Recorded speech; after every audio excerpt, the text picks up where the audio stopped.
মধ্যে তোমাদের গুনাহ হয়ে যাবে।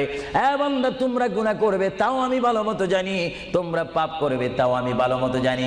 বান্দারে পাপ করার পরে গুনাহ করার পরে একাই কি মসজিদের মধ্যে তোমরা কেঁদেছো, রব্বানা যালামনা, বলেন রব্বানা যালামনা আনফুসানা ওয়া ইল্লাম তাগফির লানা ওয়া তারহামনা লানাকুনান্না মিনাল খাসিরিন বলে বলে মসজিদে কেঁদেছো, আসরের নামাজ পড়ে কেঁদেছো, যোহরের নামাজ পড়ে কেঁদেছো, মাগরিবের পড়ে কেঁদেছো, এশার নামাজ পড়ে কেঁদেছো।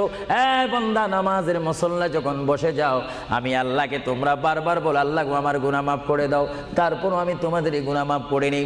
তারপরও তোমরা নিশি রাত্রে, মানুষ যখন ঘুমে যায়, তোমার বিবি যখন ঘুম যায়, তোমার ছেলে যখন ঘুম যায়, তুমি নিশি রাত্রে ঠান্ডা পানি দিয়ে ওযু বানিয়ে নামাজের মুসল্লায় বসে তুমি আবার যখন ডাক দাও, রব্বুল আলামিন পৃথিবীর কোনো মানুষ আমার গুনাহ সম্পর্কে জানে না, তুমি আমার গুনাহ